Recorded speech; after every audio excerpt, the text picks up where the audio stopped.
Je voudrais, au nom du conseil d'administration du Fonds de garantie automobile, vous dire merci. Merci d'avoir associé le Fonds de garantie automobile à cette 6e édition du salon.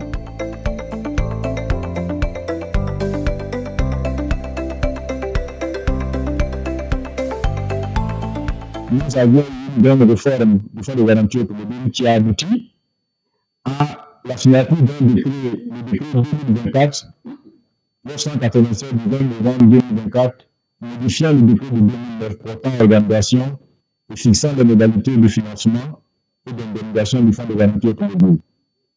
Mais l'histoire du Fonds de garantie automobile, je peux dire, c'est une entreprise paritaire qui est née de l'État de Côte d'Ivoire, qui institue l'obligation d'assurance pour les véhicules terrestres à moteur, les remorques et semi-remorques.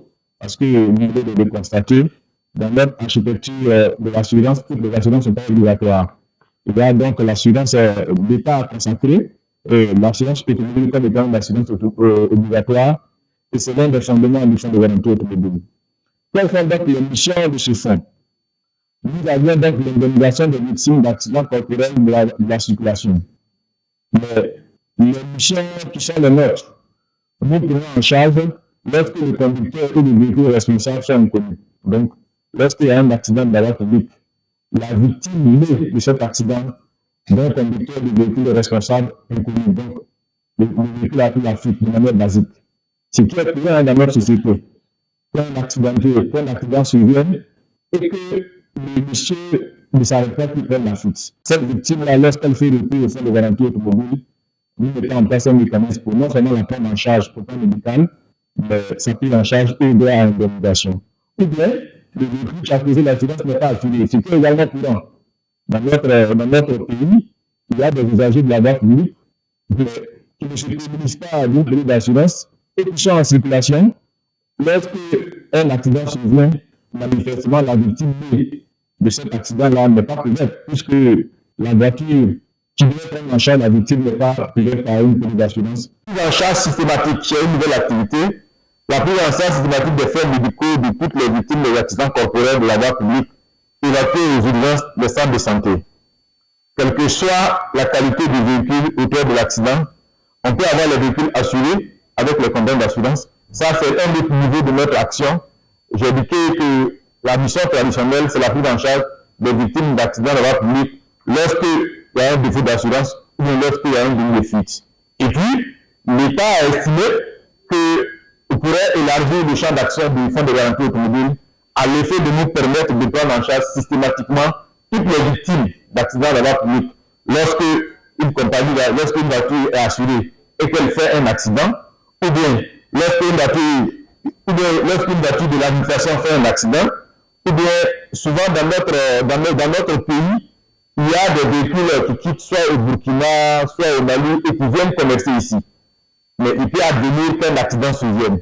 Ces accidents-là, lorsqu'elles surviennent, en ce moment dans le cadre de la prise en charge systématique du Fonds de garantie automobile, au regard de la disposition nouvelle, nous les prenons en charge. Mais je vais en parler de manière en l'air, en large, dans les slides qui viennent sur le mécanisme de la prise en charge systématique. C'est pourquoi je ne m'attarde pas dessus. Je donne seulement les aperçus. On va rentrer en profondeur tout à l'heure. En ce qui concerne l'historique, de 1960 à 2009, avant le décret de création, il n'y avait aucun dispositif qui prenne en charge les deux typologies de victimes que j'ai indiquées. Avant la prise en charge, avant la création du Fonds de garantie automobile en 2009, lorsqu'un accidenté de la voie publique, lorsqu'un accident de la voie publique intervient et qu'il s'agit d'un délit de fuite, il n'y a aucune couverture parce que l'usager a pris la fuite. Ou bien, lorsque la voiture n'est pas assurée, il n'y a aucune couverture parce qu'il n'y a pas de dispositif. Et l'État, dans le cadre de la collaboration avec le législateur communautaire, a décidé de mettre en place un fonds de garantie. Je rappelle que ce fonds de garantie-là, on n'en trouve pas seulement en Côte d'Ivoire, c'est une recommandation du Code CIMA, donc l'ensemble des 16 pays du Code CIMA, donc instruction leur a été donnée de mettre en place un fonds de garantie automobile à l'effet de prendre en charge les deux typologies de victimes que j'ai indiquées. Donc le fonds de garantie automobile du Côte d'Ivoire a été mis en place en 2009 et a commencé ses activités en 2010. Donc de 2009 à 2024, le fonds de garantie automobile a fonctionné avec les deux typologies d'activités que j'ai indiquées. Depuis le 20 novembre 2024, je l'ai indiqué, il y a un décret qui a été signé par le président de la République qui consacre l'élargissement de la mission du Fonds de garantie automobile à toutes les victimes d'accidents de la voie publique qui interviennent. On en vient à la prise en charge systématique des frais médicaux des victimes d'accidents de la circulation en Côte d'Ivoire. Le contexte de la nécessité de la prise en charge systématique des victimes d'AVP en Côte d'Ivoire. Dans le cadre de la mise en œuvre de la politique sociale du gouvernement et face à la recrudescence des accidents de la voie publique, une réforme institutionnelle a été engagée pour une adaptation des textes du Fonds de garantie automobile. En effet, l'État a confié au Fonds, à travers l'axe 7 de la stratégie nationale de la sécurité routière, la mission de prendre en charge les faits médicaux de tous les accidentés de la voie publique admis aux urgences des hôpitaux publics. D'où l'adoption, comme je l'ai indiqué, je l'ai rappelé à fois avant, d'où l'adoption du décret numéro 2024-996 du 20 novembre 2024 qui modifie le décret 2907 du 2 avril 2009 portant organisation et fixant les modalités de financement du Fonds de garantie automobile. Le champ d'application de cette prise en charge systématique. La prise en charge systématique des frais médicaux de toutes les victimes des accidents de la voie publique s'applique depuis le 20 novembre 2024 à toutes les victimes des accidents corporels de la voie publique admises aux urgences des hôpitaux publics. Les véhicules non assurés, ça je l'ai indiqué, des auteurs d'accidents inconnus, les véhicules assurés par les compagnies d'assurance, les véhicules administratifs, notamment les véhicules de l'État, et les véhicules du système de la carte du CDAO. Quelle est l'étendue de la prise en charge systématique? Selon l'article 18 alinéa 4, la prise en charge systématique des accidentés corporels de la voie publique par le Fonds de garantie automobile prend effet à compter de l'arrivée de la victime aux urgences des hôpitaux publics jusqu'à la fin de l'hospitalisation. Ce qui n'est pas le cas de toutes les autres prises en charge. En ce qui concerne cette prise en charge, la prise en charge systématique, je vais revenir un peu là-dessus pour éclairer le long terme. La volonté de l'État a été de mettre en place un dispositif parce que le diagnostic qui a été fait et qui a amené l'État à prendre cette disposition, c'est de dire que les problèmes auxquels les victimes sont confrontées dans les CHU, dans les CHR, c'est que lorsqu'un accident survient et que les victimes sont transportées dans les CHU, dans les CHR, mais il n'y a pas de prise en charge systématique. La victime arrive parce qu'on n'a pas encore la compagnie d'assurance qui assure la voiture impliquée dans l'accident. On n'a pas tendance, on n'est pas en train, et ce n'est pas de leur faute, parce que les infirmiers ou les médecins ne disposent d'aucun moyen pour prendre en charge ces victimes. L'État a estimé que face à cette situation, il fallait mettre en place un dispositif, que ce qui est important, c'est de sauver la vie de la victime. Donc, de mettre en place un dispositif, de prendre en charge systématiquement la victime, et puis ensuite, on va rechercher la personne qui est l'auteur de cet accident. Parce que ce qu'il faut rappeler, lorsqu'un accident survient, forcément, il y a quelqu'un qui doit payer l'accident, le sinistre qui survient. S'il s'agit d'une voiture qui est assurée, en ce moment, c'est la voiture qui a la police d'assurance de la compagnie qui a assuré la voiture qui prend en charge la victime. S'il s'agit d'une voiture de l'État, l'État a mis en place un dispositif qui est porté par l'agent judiciaire du Trésor. Aujourd'hui, qui devient l'agent judiciaire de l'État. C'est l'assureur de l'État, c'est lui qui est habilité à prendre en charge les victimes nées d'un accident de la voie publique, d'une voiture de l'État. S'il s'agit d'un délit de fuite ou d'un défaut d'accident, c'est la mission traditionnelle du Fonds de garantie automobile, ce que nous avons fait de 2009 à maintenant. L'interland donc du Burkina, du Mali qui intervient, qui est impliqué dans un accident de la voie publique, c'est la carte d'ICDAO dans le jeu, la carte d'ICDAO parce qu'il en existe dans le Mali, au Burkina, c'est eux qui en premier ressort prennent en charge les victimes. Et ce que ce que l'État demande au FGA, c'est d'intervenir de manière prompte pour prendre en charge la victime et puis après, un jour, 2 ou 3 jours après, on va rechercher la voiture qui est impliquée dans l'accident. On a l'avantage de sauver la vie de la victime qui est venue, pour laquelle il n'y a aucun dispositif qui a été mis en place. Donc c'est l'esprit dans lequel l'État a estimé qu'il fallait donc élargir le champ d'action du Fonds de garantie automobile pour que ces missions-là, nous puissions les assumer au regard de ce que nous sommes présents dans les centres de santé universitaires et les centres de santé régionaux. La charge systématique couvre tous tous les soins nécessaires pour le traitement de la victime dès son arrivée aux urgences jusqu'à la fin de l'hospitalisation. Je l'ai indiqué. Lorsque la victime arrive au CHI ou au CHR, notre dispositif se met en place pour la prendre en charge. Pourquoi jusqu'à l'hospitalisation? Parce que je l'ai indiqué. Si on prend la victime jusqu'à l'hospitalisation, on a le temps de stabiliser la victime et on a le temps de savoir quelle est la compagnie, quelle est la structure qui est habilitée à prendre en charge la victime. Parce qu'au bout d'une semaine, les recherches nous permettront d'identifier l'auteur qui est impliqué dans l'accident et lui porter la garantie pour que la structure prenne le relais après nous. Donc notre action va jusqu'à l'hospitalisation. Pour ce qui concerne, on a mis un méthode de données pour les victimes relevant de la mission originaire du FGA, c'est-à-dire les cas de fuite ou de défaut d'assurance, la prise en charge se poursuit jusqu'à la consolidation de la victime et se termine par une indemnisation. Ce n'est pas la même chose que la prise en charge systématique. La prise en charge systématique, notre mission va de la prise en charge de la victime dès son arrivée aux urgences jusqu'à son hospitalisation. Je l'ai indiqué, on a le temps, dans le délai de cette prise en charge-là, d'identifier la structure qui est impliquée dans l'accident. Pour ce qui concerne le fonds de garantie automobile, notre dispositif prend en charge la victime, la soigne jusqu'à la consolidation de la victime, et si l'accident ou bien indemnisation, nous activons notre mécanisme d'indemnisation pour indemniser la victime. La représentation du FGA. Dans quelle ville se trouve le fonds de garantie automobile?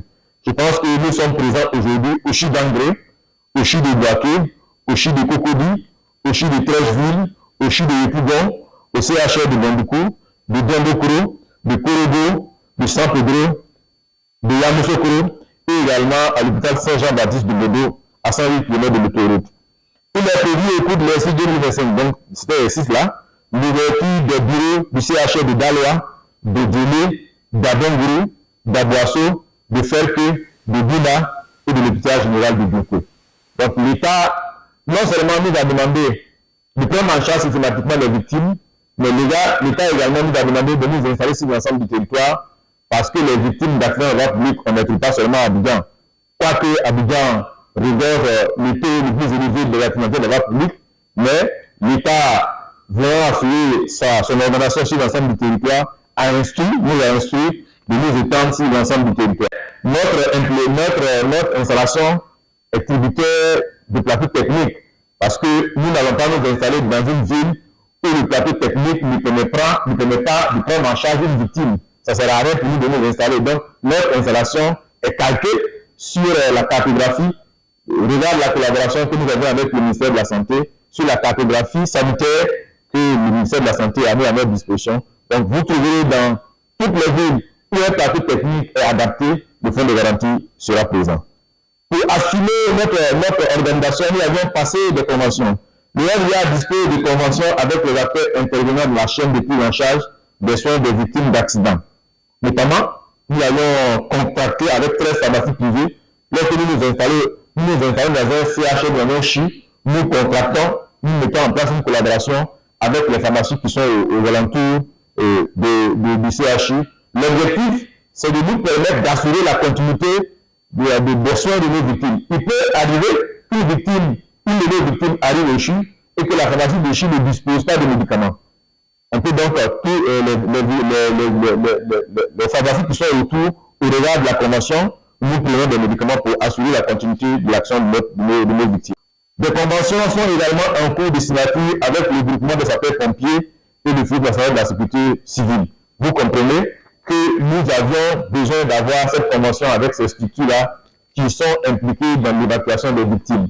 L'objectif pour nous, c'est de nous permettre d'avoir l'information en temps réel qu'un accident est survenu et que les victimes sont en train d'être transportées dans un centre de santé pour que nous alertons notre dispositif pour alerter la prise en charge.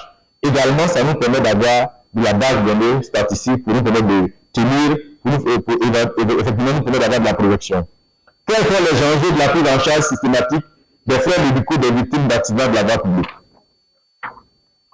Enjeux sociaux. Au plan social, l'enjeu est de préserver le bien-être et la dignité des populations qui risqueraient d'être laissées pour compte en l'absence d'un mécanisme d'une part. D'autre part, la mise en œuvre d'un tel mécanisme permet à l'État d'exprimer une certaine équité entre tous les membres du corps social. En effet, il est essentiel de tout mettre en œuvre pour que, quel que soit leur niveau de revenu ou leur situation géographique, les populations puissent partout en Côte d'Ivoire bénéficier d'une prise en charge de qualité. La prise en charge systématique des victimes d'accidents de la circulation participe à la mise en œuvre de la politique sociale du gouvernement. Enjeux économiques et financiers. En ce qui concerne l'enjeu pour les victimes, au plan économique, la prise en charge systématique des victimes d'accidents de la circulation permettra de réduire le taux de mortalité lié aux accidents de la voie publique.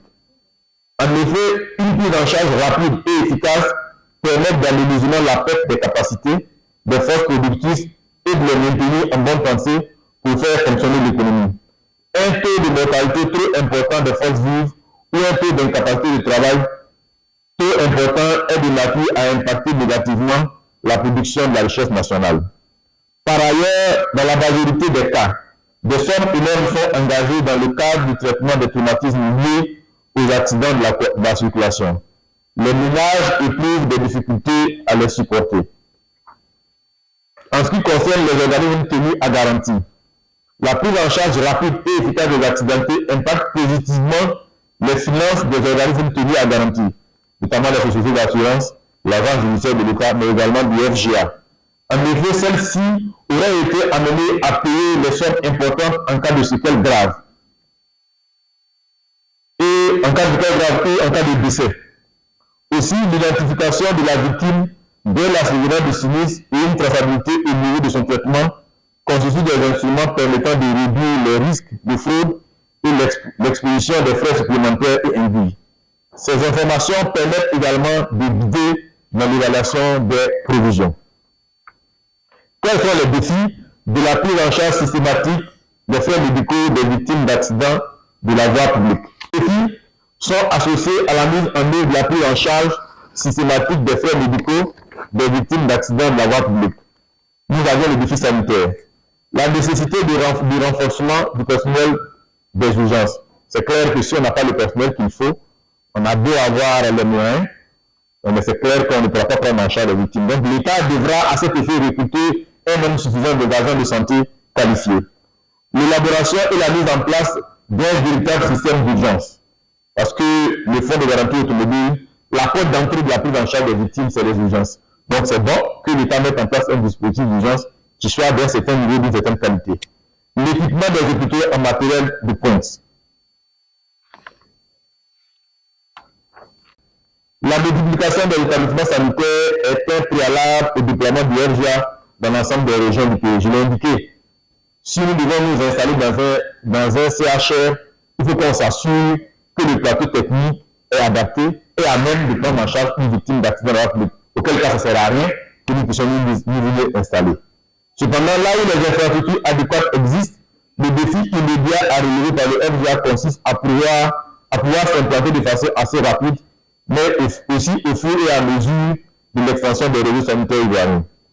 Le défi de la communication, c'est ce que nous sommes en train de faire. Le succès de ce mécanisme ne saurait être une réalité sans une adhésion massive et une compréhension appropriée de son fonctionnement par les usagers des différentes parties prenantes. Je voudrais rappeler que dans le cadre de notre activité cette année, nous sommes en train de déployer sur l'ensemble du territoire, en fait l'ensemble des régions, à l'effet d'informer les populations sur l'activité originelle du fonds de garantie, mais également ce que l'État met à disposition en ce qui concerne l'élargissement de notre champ d'action, ce qui n'existait pas. Aujourd'hui, c'est une réalité, c'est factuel. Dans les hôpitaux où nous sommes installés, lorsqu'une victime arrive, mais c'est de manière rapide que nous le prenons en charge. Vous avez été informé, par exemple, de l'accident qui a eu lieu ici au plateau avec la Sotra. La Sotra a eu un accident. C'est le fonds de garantie automobile. Au regard de notre dispositif qui existait déjà au-dessus de 13 villes, c'est nous qui avions pris en charge les victimes. Et ensuite, sur la base du constat, nous avons fait le recours auprès de la compagnie qui, en dernier ressort, est en train de nous rembourser leurs sommes que nous avions engagées pour prendre en charge les victimes. En ce qui concerne les défis financiers, il s'agit d'assurer un financement optimal du mécanisme. À cet effet, le décret numéro 2024-996 du 20 novembre 2024, modifiant le décret 9-107 du 2 avril 2009 portant organisation et fixant les modalités de financement et d'indemnisation du RGA, a prévu 2 nouvelles sources de financement. Je pense que ça, c'est vraiment important. Parce que une chose est de permettre à une structure de prendre en charge les victimes, une autre est de permettre que cette structure ait les moyens pour prendre en charge les victimes. Je l'ai indiqué, ce à quoi nous avons assisté le diagnostic qui a amené l'État à faire ça, c'est parce qu'on s'est rendu compte que les victimes, quand elles arrivent dans les centres de santé, il n'y a pas un dispositif pour les prendre en charge. Mais pourquoi il n'existe pas de dispositif? Mais c'est parce qu'il n'y a pas de moyens. L'État, sur la base de cette réforme-là, a permis que le Fonds de garantie automobile ait des ressources pour prendre systématiquement en charge toutes les victimes, quitte à elles, ensuite, d'entrevoir l'action récursoire auprès des structures qui vont être impliquées dans les accidents pour recourir aux ressources qu'elle a engagées pour payer, pour se rembourser. Sur cette base, nous avions 2 structures, 2 sources de ressources qui ont été consacrées par le nouveau décret. Il s'agit des frais de gestion et 7,5% sur les remboursements des frais médicaux engagés dans le cadre de la prise en charge systématique des victimes des accidents corporels de la voie publique causés par les véhicules assurés et les véhicules du système de la cabine CDAO. Et ça, nous l'avons fait de manière concertée avec les compagnies d'assurance. Pourquoi elles ont accepté que 7,5% soit prélevé pour mettre à la disposition du Fonds de garantie automobile? Parce que ça contribue à accélérer l'action des compagnies. Parce que lorsqu'une victime arrive dans un chute et que la victime est l'émanation d'une compagnie d'assurance, mais nous sommes présents aussi, parce que je vous l'ai dit, nous sommes installés dans les chutes, dans les CHR. Nous montons en premier front pour prendre en charge la victime. Tout ce qu'il y a à prendre en charge, en termes de médicaments, en termes d'actes médicaux, en termes d'intrants, tout ça, nous les prenons en charge. Nous avons une victime au CHU. Le constat nous permet de dire de manière claire que la victime a souscrit une police d'assurance dans votre compagnie, et donc nous l'avons pris en charge, nous allons l'amener jusqu'à la responsabilisation, jusqu'à ce que vous preniez la main par la suite. Mais ce travail-là, c'est du temps de travail. Donc, de concert avec les compagnies d'assurance, un prélèvement de 7,5% est fait pour mettre mis à la disposition du Fonds de garantie automobile à l'effet d'assurer la continuité d'exploitation en ce qui concerne la prise en charge des victimes. Une taxe de 2,5% sur les contrats d'assurance automobile, c'est le cœur de la réforme. L'État consent, l'État, dans le cadre du financement de l'activité de l'État, M. Kwakuba vous le dira, l'État prélève, il y a un prélèvement de 14,5% que l'État, les compagnies d'assurance prélèvent en termes de parafiscalité, que les impôts prélèvent pour le compte de l'État. Donc, qui contribue à alimenter le budget de l'État. Si cette quote-là, l'État a consenti de consacrer 2,5% au Fonds de garantie automobile pour permettre de prendre en charge systématiquement les victimes. Pour ne pas que quand une victime arrive au CHU, on dit non, on va attendre, il n'y a pas de bande, il n'y a pas de médicaments, il n'y a pas ceci, il n'y a pas cela. Systématiquement, vous rentrez dans un dispositif, on prend en charge la victime. Les parents sont soulagés, les médecins même eux sont soulagés, les compagnies d'assurance elles aussi sont soulagées. Les parents. Voilà. Donc, en conclusion, l'État de Côte d'Ivoire a adopté la stratégie de la sécurité routière pour renforcer la prise en charge des victimes d'accidents. Afin d'adapter cette nouvelle mission au cadre normatif en vigueur, le président de la République a signé au cours du Conseil des ministres du 20 novembre 2024 le décret 2024 qui vient modifier le décret 2009 du 2 avril 2009 portant organisation, financement et modalité d'indemnisation du Fonds de garantie automobile. Dans ce cadre, le Fonds de garantie automobile est désormais chargé de prendre en charge systématiquement les frais médicaux de toutes les victimes d'accidents de la voie publique admises aux urgences des hôpitaux publics. Je vous remercie pour votre très aimable attention.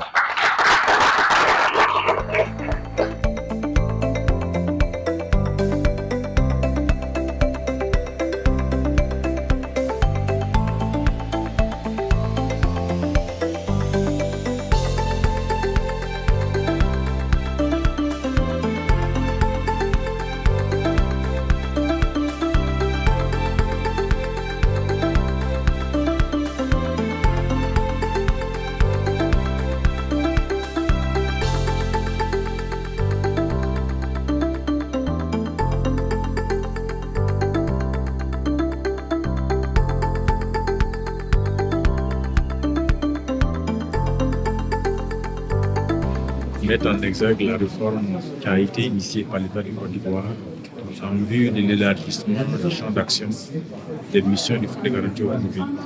Je voudrais rappeler que notre mission de base, notre mission originelle, était de prendre en charge les victimes d'accidents de la République lorsqu'il y a un défaut d'assurance ou un délit de fuite. L'État a estimé que beaucoup de nos concitoyens, lorsqu'ils sont victimes d'accidents de la République, qu'ils arrivent dans les CHU et dans les CHR, les en charge n'étaient pas systématiques et s'entraînaient des morts. L'État a estimé qu'il fallait élargir le champ d'action, que systématiquement les victimes qui arrivent soient prises en charge par le Fonds de garantie. Pour le faire, l'État a mis en place des ressources qu'il faut. Que lorsque les victimes arrivent, elles soient prises en charge systématiquement.